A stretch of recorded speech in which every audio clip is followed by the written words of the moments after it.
हमारे आचार्य भगवंतों ने श्रावकों के लिए अपनी श्रावकोचित क्रियाओं को करते हुए हिंसा से दूर रहने के बहुत सारे उपाय बताए। अगर उन दिगंबर आचार्य भगवंतों ने श्रावकों के लिए इन गृहस्थ योग श्रावकोचित क्रियाओं का विधिवत वर्णन नहीं किया होता तो शायद किसी अन्य धर्म अन्य दर्शन के सामने श्रावकों को हाथ जोड़ते हुए इन सभी क्रियाओं को समझने की आवश्यकता पड़ती। और ज़रूरी नहीं कि उनसे समझने से पूर्ण रूप से आप अहिंसा का परिपालन करें, क्योंकि चाहे श्रावक हो चाहे साधु हो, प्रति समय दिगंबर आचार्यों ने उनकी क्रियाओं को हिंसा से दूर रखने के लिए ही बहुत सारा मार्गदर्शन प्रदान किया। और इसी क्रम में जो भक्ष्य ग्रहण करने योग्य कुछ ऐसी जो सामग्री का विधि विधान आगम में प्राप्त होता है, जैसे पानी का छानना है, दूध का छानना, दही बनाना, दूध की मर्यादा आदि की आवश्यकता मुनिराजों को नहीं थी, जबकि श्रावक अपने विवेक से करे। पर उसे विवेक कौन समझाएगा? अगर अरिहंत भगवान के वाणी के माध्यम से प्राप्त तत्वों का निर्णय जो उन्होंने ग्रहण किया है वह श्रावकों तक पहुंचाना आवश्यक था। इसलिए उनके मार्गदर्शन के अनुसार जो आगम ग्रंथों में इस दही की, दूध आदि या उसकी मर्यादा आदि की विषय में जो मार्गदर्शन किया है उसे वर्तमान में प्रत्येक श्रावकों को समझने की आवश्यकता है। किसी भी प्रकार से पुराने जामन से बना हुआ जो दही है वह 100% अभक्ष्य ही है। वह जैन श्रावकों को क्या, किसी भी श्रावक किसी भी व्यक्ति को ग्रहण करने योग्य नहीं। और उसी दही में जो पुराने दही से, पुराने सामग्री से, पुराने जामन से बना है उसमें 100% ही जीवों की उत्पत्ति बैक्टीरिया आदि की हुआ ही करती है। ज़रूरी नहीं है कि जीवों की उत्पत्ति के माध्यम से ही कोई सामग्री जमे।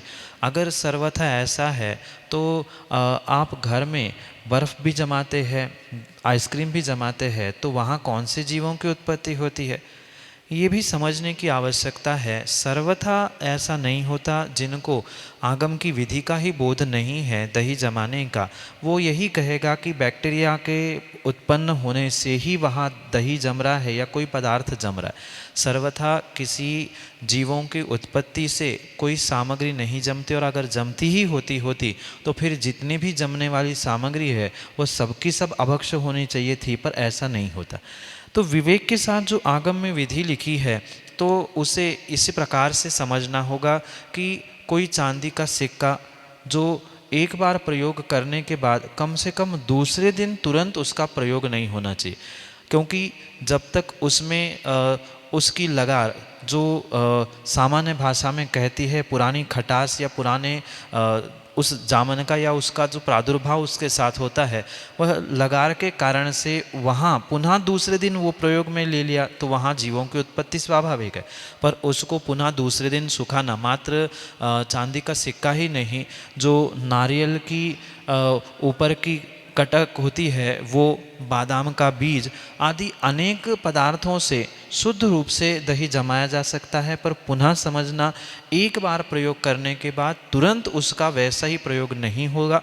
वह कम से कम 24 घंटा शुद्ध रूप से धुलने के बाद सूखी जाएगी और सूखने के बाद पुनः उसका प्रयोग किया जा सकता है।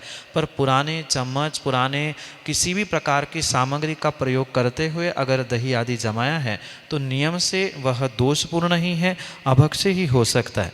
इसलिए मात्र इतना ही नहीं, और भी कुछ ऐसी सामग्री आती है जैसे मार्बल के टुकड़े से भी दही जमता है, पर पुनः ध्यान रखें वह टुकड़ा भी उसमें गैप होने से पानी रुकने की, ठहरने की गुंजाइश है। लकड़ी जो नारियल की है वो भी गीली हो जाने से वहाँ जीवों की उत्पत्ति की संभावना है।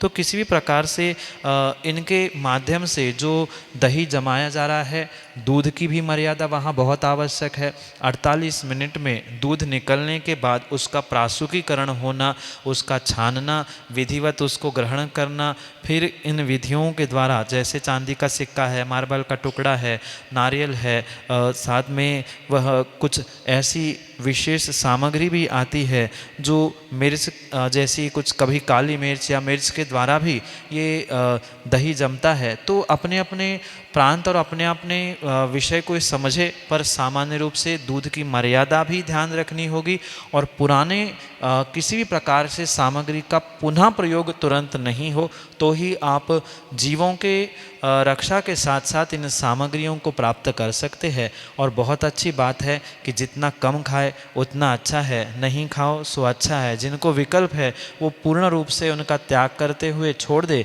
बहुत अच्छी बात है। और नहीं है तो फिर विवेकपूर्वक श्रावकोचित क्रियाओं को आगम के परिप्रेक्ष्य में समझते हुए करे, यही आपके लिए सम्यक समाधान।